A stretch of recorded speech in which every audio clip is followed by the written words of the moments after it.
si a la cuarta misa ya va pegando, a la séptima ya están pegados. Es diferente, es muy diferente. Vamos pegados. Incluso faltó más gente. Por eso es la octava.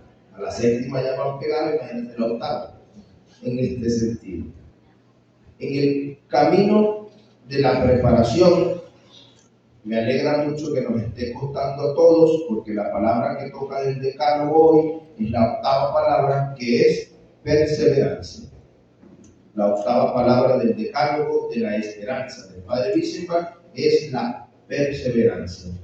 Si tú y yo, al manifestarse en nosotros una gran inconformidad, soñando un mundo mejor, una vida diferente, unas acciones diferentes, teniendo fe en el Señor de que Él las va a realizar, teniendo la autoconfianza necesaria, no poniéndole barreras, siendo un burro completo para que el Señor mate más de 1000 filisteos, teniendo conciencia de que hay que trabajar para que la cosa se realice, luchando, entendiendo que hay oposición del diablo, el mundo y la carne, y todos los que están contentos con la situación, entendiendo que necesitamos una comunidad para poder generar juntos la esperanza, pues entra un punto del camino donde nos podemos cansar, porque la esperanza no se realiza de forma inmediata, sino que se da de manera progresiva en el tiempo. Por eso el Padre Wiesenbach astutamente ponía en el octavo punto la perseverancia.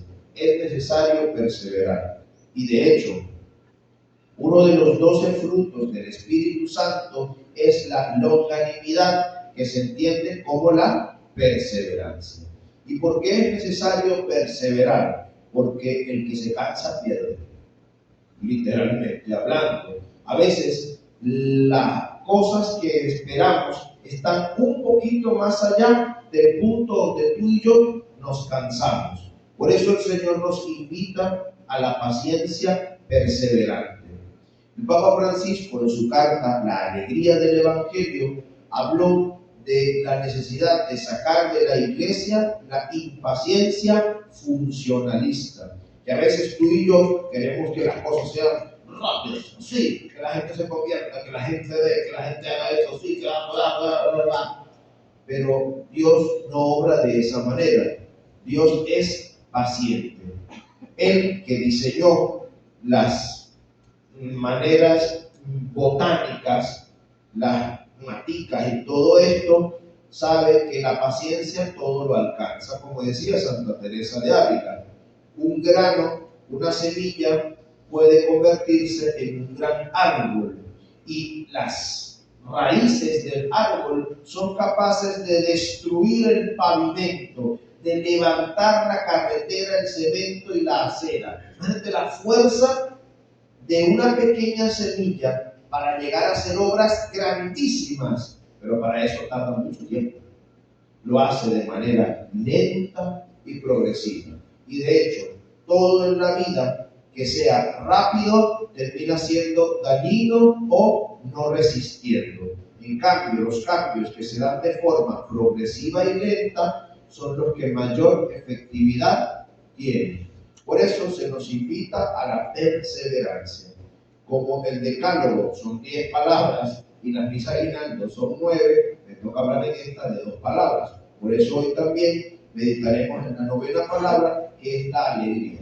La esperanza requiere alegría, porque el que vive con actitud amarga no logrará transformar la realidad.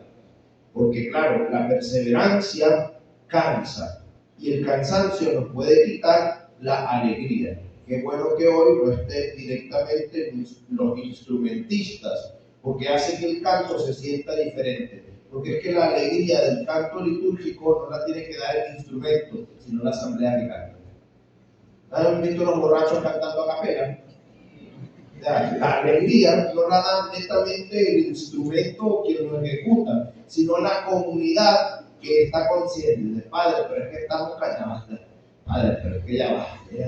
Bueno, pero es que precisamente de eso va la verdadera esperanza, de que a veces en el camino de la vida tú y yo nos podemos cansar. Por eso la imagen de esperanza que se presenta hoy en la liturgia de la palabra es un bebé recién nacido. Mayor signo de esperanza no puede haber, y mayor necesidad de paciencia y perseverancia no puede haber, que el hecho de esperar a que una criaturita recién nacida llegue a ser el gran hombre que Dios quiere que sea, o la gran mujer que Dios quiere que sea. El tiempo entre un nacimiento y la grandeza de un ser humano puede ser larguísima, puede ser de años, 40 años, 30 años, 50 años, hasta que la persona realice su misión en esta vida. Y si la misión va pasando hasta los 70, imagínate tú. La perseverancia es necesaria. ¿Y por qué es necesaria la perseverancia? Porque el que se cansa pierde. Yo creo que mejor resumen no hay. En la primera lectura encontramos la profecía de Miqueas, donde se anuncia la venida de Elías. Ya les expliqué hace algunos días que Elías tendría que venir primero antes del Mesías. Entonces el profeta Miqueas anuncia tanto la venida de ese Elías como la venida del Mesías. Y una cosa que a mí me impacta muchísimo es el final de la profecía, donde no les voy a meter embuste, lo voy a leer textualmente. Dice: para que no tenga yo que venir a destruir la tierra. Es necesario que nos preparemos para que el Señor no tenga que venir a destruir la tierra. Esto es una profecía, escrita unos 400 o 300 años antes de Cristo, tal vez un poco más. Estoy confundido, Miqueas, bueno, la octava misa. Pero el punto es que fue siglos antes de Cristo. Y el Señor nos anuncia que en el fondo, y la verdad verdadera, es que la consecuencia de nuestros pecados es la muerte. Que tú y yo tendríamos que ser destruidos por el peso de nuestros pecados, porque no somos capaces de soportar las verdaderas consecuencias del daño que tú y yo ocasionamos por nuestros pecados, los públicos y los ocultos. Cuando la Virgen Santísima se ha aparecido en algunos lugares, como por ejemplo en Fátima, en Portugal, anunciaba cosas como: la mano de mi hijo pesa sobre el mundo, oren, mortifíquense, visiten el Santísimo, conviértanse, hagan obras de penitencia, porque estoy sosteniendo la mano de mi hijo y ya no se resiste. O sea, realmente hay un castigo, una consecuencia que tiene el peso de nuestros pecados, que es justa, no es injusta. Nuestras consecuencias realmente son justas, es lo que mereceríamos, pero la misericordia de Dios es tan grande que anuncia la venida del Salvador para que nos preparemos. Por eso la preparación requiere de perseverancia, porque es muy emocionante toda la cosa, y la pizza de vinagre, el bochichi, el cuatro, la mano. No, para que no es. No, sí, hay unas pequeñas para que poner en forma de. Esta perseverancia requiere de nosotros también una alegría, porque la actitud diferente a esta no va a llegar muy lejos. Quien tiene mejor ánimo, quien está más activo, pues va a llegar más lejos que el que está más desanimado, tiene el corazón apocado, tiene el ánimo por el suelo. Estos no llegan tan lejos como los que sonríen un poco más, como los que se animan un poco más, entendiendo la alegría no como la actitud del animal sano, ¿ok? Dice San José María Escrivá: la alegría que nos pide el Señor no es la de animal sano, es una alegría reflexiva, es la alegría del domingo de Gaudete, de alégrense en el Señor. Se los repito, alégrense en el Señor. Es la actitud consciente de: mis esfuerzos van a tener fruto. Tal vez no lo vea ahorita, pero van a tener fruto.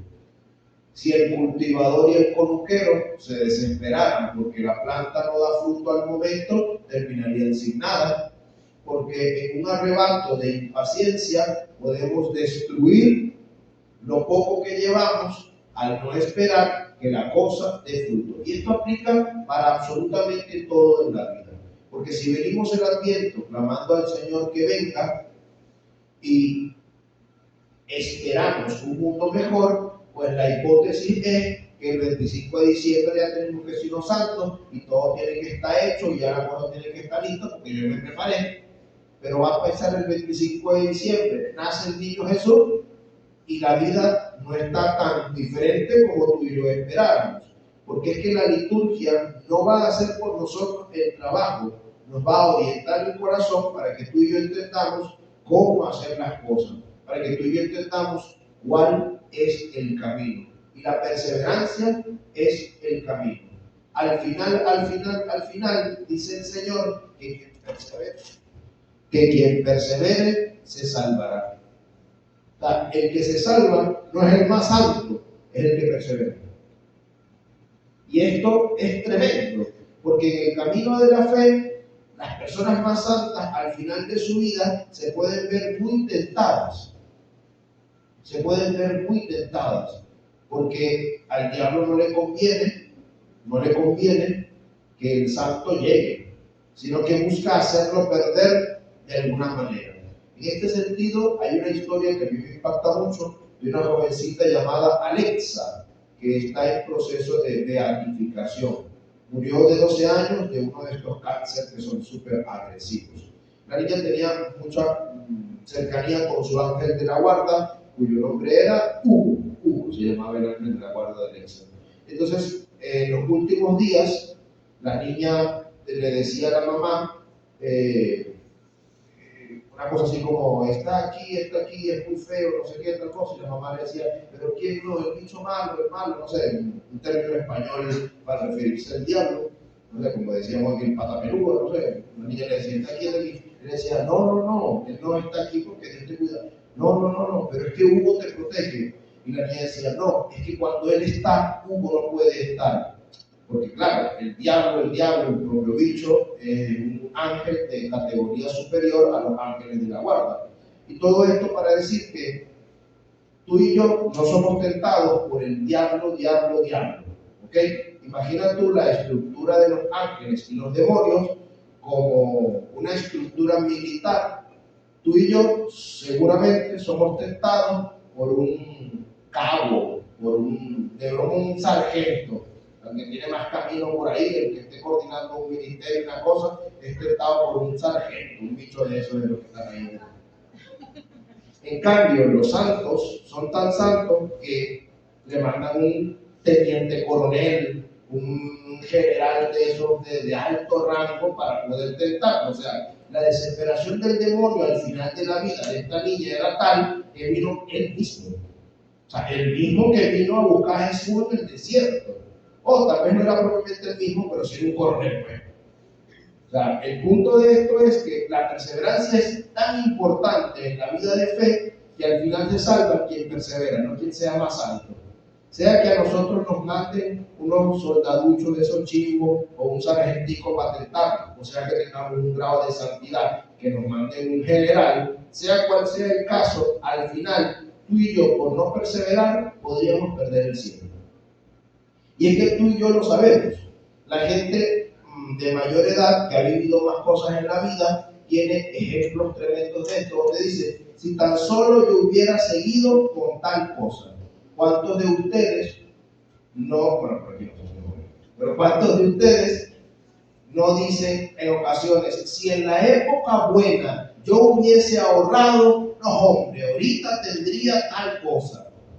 Porque es que en una época estábamos tan en la buena que no nos dábamos cuenta de que éramos ricos, y por no perseverar en el ahorro, por creer que siempre iba a tener, ahorita no tengo tal cosa o cual cosa. Pues lo mismo podría pasarnos con la vida de la gracia, y hay que entender que persevera más quien la tiene más difícil. Persevera más quien la tiene más difícil. Si tú y yo comprendiéramos la gracia tremenda que comporta la dificultad, sufriríamos en la felicidad, o felices sufriríamos porque entendemos que esto es un medio de salvación. Si tú entendieras lo chévere que es tener un mal jefe, de esos bichos malísimos, Eso es una gran oportunidad de salvación. La dificultad te pone alerta, la dificultad te hace perseverar. La diferencia va a estar en cómo vivamos la alegría cristiana, entendiendo, cosa número uno, que eso va a acabar, porque no hay mal que dure 100 años ni cuerpo que lo resista, dice el otro, que no se quedó en Venezuela, pero bueno. El punto es que la perseverancia requiere también de la actitud alegre que tenían los santos, Y de hecho, había santos cuya actitud principal era la alegría, porque era lo único que les hacía perseverar. En este sentido, los mártires pueden ser para nosotros grandes ejemplos. Para mí, una de las imágenes de mártires más impactantes es la de los mártires japoneses que murieron hacia el siglo pasado. La descripción de su martirio va narrando cómo ellos alegres cantaban al Señor, hacían oraciones en medio del sufrimiento. Estos cristianos, niños de 3 años, de 10, de 12, jóvenes y adultos, fueron crucificados, literalmente empalados allí con clavos y cosas, fueron crucificados. Y la narración del martirio va diciendo cómo ellos cantaban. Pero hay una gente ahí crucificada, el sangrero, y vienen con alegría. O sea, esto es una cosa sobrenatural. Niños pequeños muriendo alegres por el Señor, cantando cantos de los que cantaban en la misa, por supuesto el japonés, eso es el que te lo digo, pasa por el estilo, pero también rezando, diciendo: Jesús, María, ahí te voy, Señor, ya estoy cerca de ti. Esa alegría sobrenatural es la que tú y yo tendremos que pedir siempre al Señor, porque el año que viene va a traer otro adviento, tendrá sus propias conversiones, sus propias actitudes, sus propias necesidades. Pero hoy, a 2 días del nacimiento del Señor, me habré preparado lo suficiente. ¿En qué cosas tengo que perseverar? Hoy, a 2 días del nacimiento del Señor, podría estarme perdiendo su venida por estar amargo por tal o cual cosa, en vez de entender que el Señor es bueno. En vez de entender que los sufrimientos que están alrededor de mi vida realmente son para salvación, porque lo más importante en mi vida es que el Señor me quiere feliz y santo, pero hay una felicidad superior al estado de contentura, porque cuando teníamos bonanza estábamos contentos, pero no ahorramos. Por lo tanto, no estar contento no es motivo para no estar alegres en la esperanza. Dice el apóstol en Romanos 12:12. Alegres en la esperanza, perseverantes en la tribulación y firmes en la oración. Esa es la actitud de los esperanzados. No es mentira para nadie la situación tensa del país. Muchos están poniendo su esperanza en una fecha, en un catire o en un viejo. Sea cual sea, allí no está nuestra esperanza. No está nuestra esperanza. Nuestra esperanza puesta en aquel que todo lo puede. Nuestra esperanza puesta en aquel que obra lentamente. Nuestra esperanza puesta en las nuevas generaciones. En el Evangelio vemos como 2 ancianos, un viejo y una mujer de avanzada edad, se alegraron ante el nacimiento milagroso de su hijo y decían: todo el barrio se preguntaba qué irá a hacer de este niño. La esperanza de 2 viejos estaba puesta en un niño, y te aseguro que ellos murieron antes de que Juan Bautista fuese el gran hombre que fue. Hay esperanzas que tú y yo tenemos que hay que asumir con madurez, que no las veremos realizadas aquí en la tierra. Hay esperanzas que tú tienes que debes soltar, que debemos soltar el deseo de vivirlas, porque no nos van a tocar. Yo tengo que estar claro que el nuevo templo yo no lo voy a disfrutar como párroco, sino en otro sitio o con otra misión o ya en el cielo. Pero eso hay que estar consciente que la obra que Dios te inspira, tú no la vas a gozar. El sueño de libertad de los próceres independentistas lo estamos disfrutando tú y yo, pero ellos no lo gozaron. El que está en la brega por la transformación de un mundo nuevo no termina gozando la plenitud de su esperanza realizada, pero eso no nos quita la alegría de que lo vamos a lograr. Eso no nos quita la alegría de que el Señor es misericordioso y de que enviará a Elías primero a preparar el camino. Porque ¿cómo es la preparación de Elías? Dice el Señor que él vendrá, el que viene a preparar el camino, que es Juan Bautista. Esa profecía de Miqueas se cumplió con el nacimiento de Juan Bautista, que es el Evangelio. Dice que Elías vendrá como el fuego de fundición y como la lejía de los lavanderos. Las señoras de mayor data podrán explicar a los más jóvenes qué es eso de la lejía de los lavanderos. Es una cuestión para un químico. Para efectos más culturales, ¿cómo lavaba la gente de antes? Los muchachos más jóvenes tal vez no sepan, pero sí lo han escuchado. La canción del manduco. Un manduco. ¿Un manduco para qué era? Bueno, los hombres iban al campo petrolero, iban a trabajar, iban al campo a cosechar, se ponían esos rullines, los traían un rullito y sucio de tierra, las mujeres agarraban la ropa, la llevaban para el río, agarraban un palo y golpeaban la ropa para que se le saliera la tierra. La lejía de los lavanderos, estrujar la cosa para que quede bien limpia. El fuego de fundición, someter el metal precioso a un calor intenso para que derretido se le salgan las impurezas y quede puro. La verdadera preparación del Señor, en lo que de verdad consiste el Adviento, es en que nos caigan a manducazos, en que nos sometan a un fuego intenso para que se quemen las impurezas. Ese es el verdadero Adviento. Una preparación que no es sabrosa. Una preparación que no es cómoda. Una preparación que nos va a purificar. Por eso, aquellos que estamos cansados, que no aguanto más, que acaben las misas aguinaldo, precisamente es que la preparación no puede ser cómoda, tiene que ser intensa. Pero todo este sacrificio que estamos haciendo, el Señor sí lo ve. El Señor sí lo mira. Y esto nos está purificando. Estos manducazos madrugonásticos nos están cambiando el corazón, abriéndolo a una experiencia contemplativa, para que el 25 ya el centro no sea la hachaca, ya el centro no sea la pista. Dice, padre, hace tiempo que ya yo no estoy preocupado por eso. Claro, porque la situación no te lo permite. Pero es que si nos hubieran dejado con la misma bonanza, tendríamos las preocupaciones de la bonanza. Menos mal que nos la quitaron, para que centráramos la mirada en lo importante. Está bien, ya no hay dinero para la pinta del 24, del 25, del 31 y del primero, porque así era mi mamá. Tenía una pinta para todos esos días y nos compraba todo y nos ponía y eso era obligatorio. Está bien, pero hoy día, en estos diciembre, ¿cuál es tu preocupación? ¿Cuál es la nueva pinta que te está distrayendo?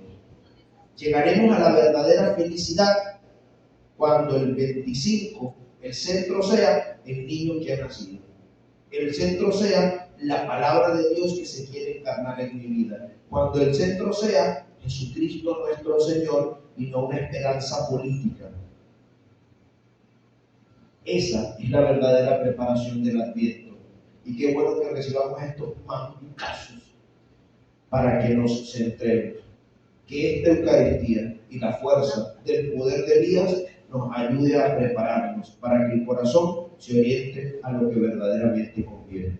Que así sea. Amén.